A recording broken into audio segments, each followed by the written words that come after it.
So, Haroula Rose, welcome to Film with Family. Thank you so much for your time and joining us today on the pod. Thank you. Thanks for having me. Yeah, and congratulations on your new film, All Happy Families. Thank you so much. And thanks. It was so nice to meet you at the screening the other day. I'm glad that you could make it. Yeah, it was so wild that you just I was literally drafting an email to your PR person and you sat down right in front of me. And I was like, this is fate. We have to do this. Totally. I love that. Yes, that's awesome. That was a really great talk, by the way, James Seamus, wasn't it? I thought that Yeah. Yeah. No, I thought he gave some really great advice, which was was. basically all advice is meaningless. I wanted to say first off, just I really appreciate that you set this movie in my hometown of Chicago. Um, I felt an odd kinship to this movie and Josh Radnor's character because I grew up in Chicago. I think there's a hint that he went to DePaul. I also went to DePaul. I currently live on the north side, and I think that this movie is supposed to take place on the north. Am I correct? Yeah, definitely. Okay. Where I grew up too. Oh, okay. So where exactly did you grow up? In Lincolnwood, and then I've lived everywhere from Hyde Park to Gold Coast to Old Town to Lincoln Square to oh my gosh, yeah, it's been everywhere. Awesome. Yeah, because I distinctly remember a shot in the movie with the Heart of Chicago motel sign, and I love that sign so much. I was like, yes, I'm so glad that that's in the I movie. love that sign too. That's like right by where I grew up, basically. That's awesome. I guess my first question, you kind of answered it, was what is your connection to Chicago and what made you want to tell this story in Chicago? Well, I just felt like it's somewhere I know very well, and it's a beautiful city, and there's a lot to offer, and I know it, and I thought, you know, write what you know. And Kobe also lives there, my co-writer, and we both spend so much time there. I mean, he still lives there full time, and I'm there most of the time. So, um, I mean, I come from a Greek family that's in the Midwest, and I feel that there's just a lot of Midwestern family and the charm of it and how things can feel too close for comfort that are easily translatable among many cultures and families. But in particular, I think like in the Midwest, I don't know, I just think it's a thing. Yeah. And I'll just say I really appreciated that you made this a summer Chicago movie because I feel like every Chicago movie out there is just depicting it as this cold wasteland. And this was like one of the first like summer Chicago movies. So I appreciated that. Um, so I guess what was your experience filming this movie in Chicago? And like this, you were creating it during COVID, and I was just curious about that process as well. Yeah, so my first film, Once Upon a River, was also set in we shot in Illinois as well, but up north, like right near the Wisconsin border in Antioch and surrounding areas and all those state parks and rivers. And um so there's some carryover in terms of crew.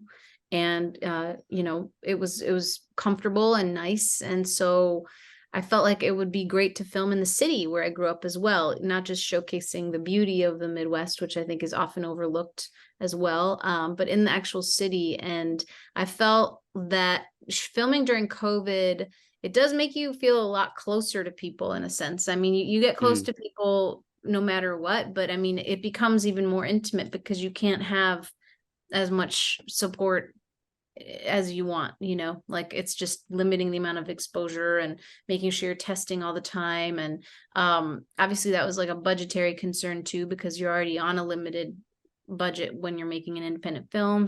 right. So yeah, so I think there was all of that to account for. And also just my DP got COVID the second week we were filming, so we had to have our Oh, B unit cinematographer fill in for her. So that was pretty stressful and not normal, but it all mm, worked out. I mean, I don't think you could tell a difference. She was obviously still very much guiding us and involved. So it was stressful at the time though, and worrying if anyone else got it and all this stuff. So yeah, I don't miss that.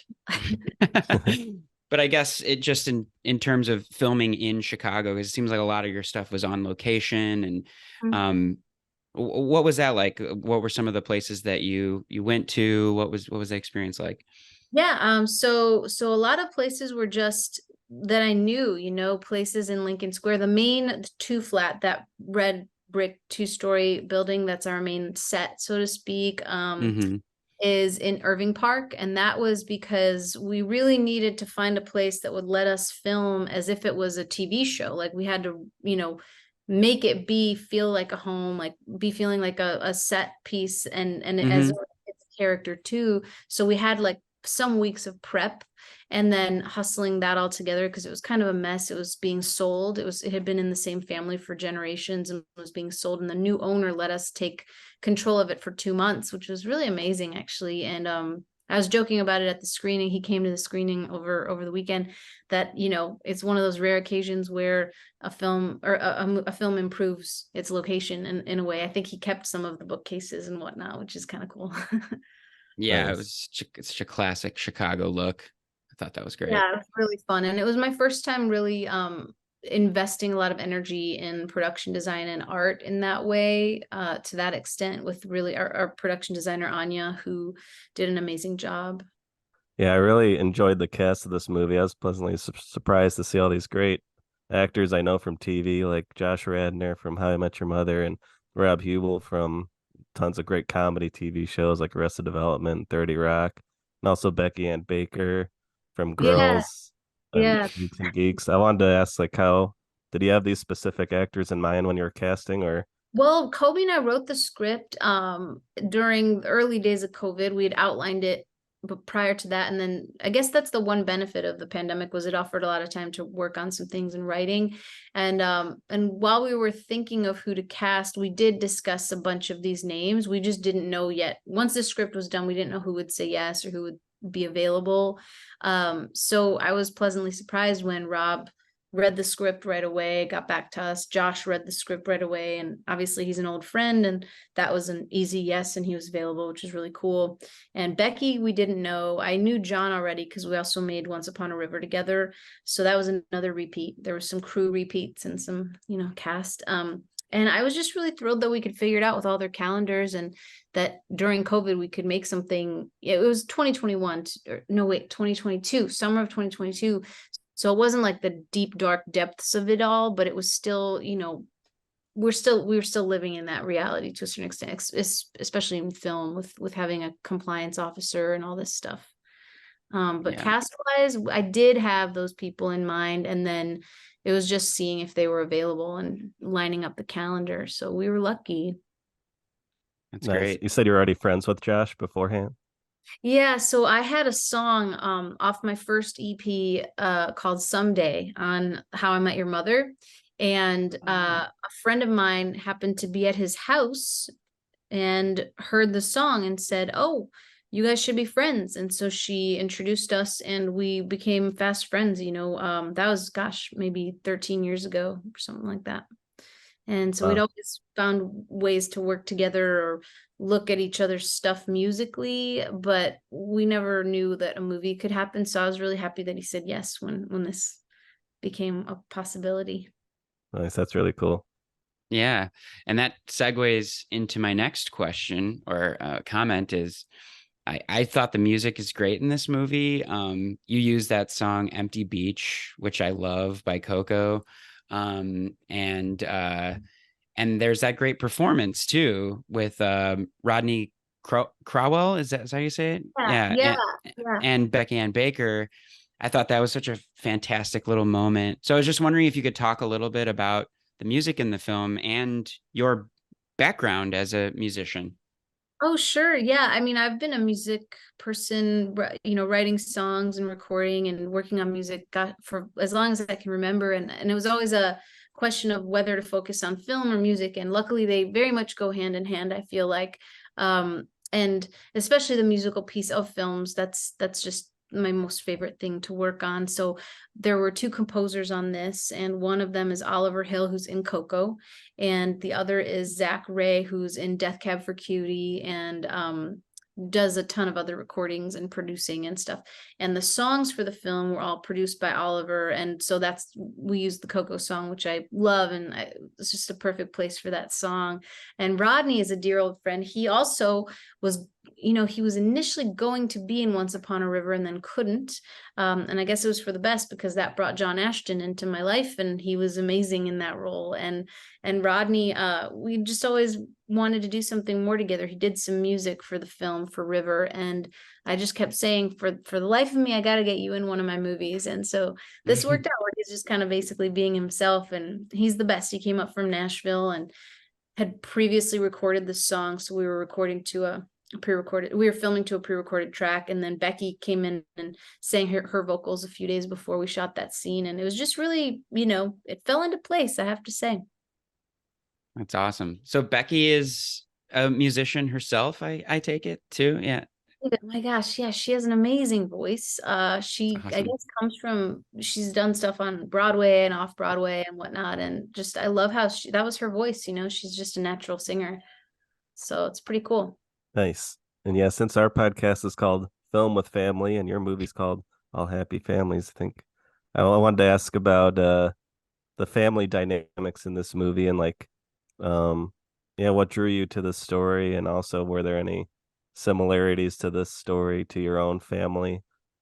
Well, yeah, I feel like I have a lot in common with this exact family, because I think everyone like loves each other very much, but obviously they have different personality types and are sometimes at odds. So it feels a little bit like, I guess that's, I don't know, one of my mentors, a director I love, her name's Steph Lang. She said, I think this is the kind of film that everyone could relate to, because everyone has a family. So I feel like hopefully that's what you were saying, relating to Josh's character and everything like that. So I like to think that this is something that everyone could hopefully see something of themselves in, even if it's not exact. And I know like the mom was definitely a composite of different women in my life, including my mom and other women I know. And so, yeah. Nice. Are there any movies that you watched all the time with your family? Like, is there any like classics, like Christmas movies you watch every year, like a movie you Oh love to watch gosh. with anybody in particular? God, let me think. Well, obviously every Christmas is It's a Wonderful Life, Home Alone, nice Chicago movie. And I mentioned this before, I love The Fugitive a lot. So I've seen that movie like who knows how many times. Blues Brothers. I mean, these are all the Chicago style family movies.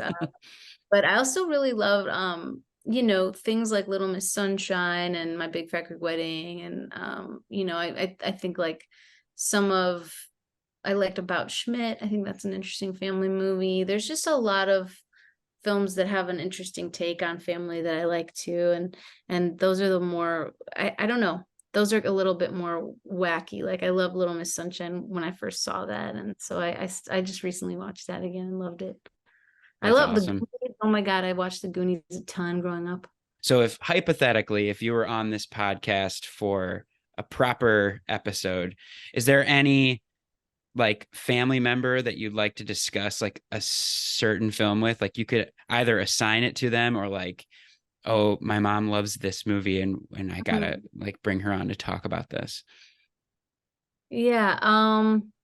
I don't know. I mean, everyone in my family loves movies, but I would say that it's definitely more my thing, so I can't tell who I would ask. Maybe I would ask my siblings to come on, and we would all talk about, all three of us would have to pick a movie to talk about, because they obviously watched a ton of movies, and they're like 9 and 10 years older than me. So that influenced me growing up, like was seeing all the movies that they were into.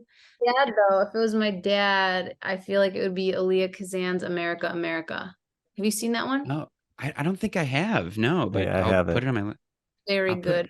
Yeah, I'll definitely I would probably talk to him about that one. That would probably be a heartbreaking interview. If you want to do it, I'm down. what is it about that movie that you think would spawn a good conversation? It's just so about his, similar experiences of being an immigrant and trying to, relate to two identities of like where you come from and where you belong. And I think that carries over. I don't know if you guys are first generation, but that's definitely like influenced some of my work and continues to, is like how do you incorporate culture where you come from ethnically and like your new sort of home place now, you know. Yeah. The next film's more about that, but yeah. Oh, what's your next film? Oh, I'm not supposed to talk about it yet, but it's Oh, okay. about this. Yeah, but yeah, and it's set in Greece, so Oh, exciting. Well, we'll have to stay tuned for that. yeah. Um, Yeah, I was wondering, is there any like release plans for this movie we're talking about, All Happy Families, or is Funny you that should still? ask. Funny you should ask. We just had a talk today with a sales agent who's going to help us find a distributor, and she felt really positive. So I'm feeling good, you know, after these festival screenings and whatnot. That we'll find a really good home for it. Thinking positive in the weirdest time ever, you know. well, like we said, congratulations on this movie. Is there anything else you'd like to say? Anything you'd like to plug? Uh, Um, anything that I we didn't ask that you wish we did? Oh my God, I'll think of it, but I don't think so. I think it's just a really fun concept. I like this idea of film with family. That's cool. And just thinking about it, especially regarding this film, is a nice way in. So that Yeah, we couldn't pass up the opportunity. Well, Haroula Rose, thank you so much for coming on Film with Family. And when it does come out, keep a lookout for All Happy Families. Thank you, Harula. thank you.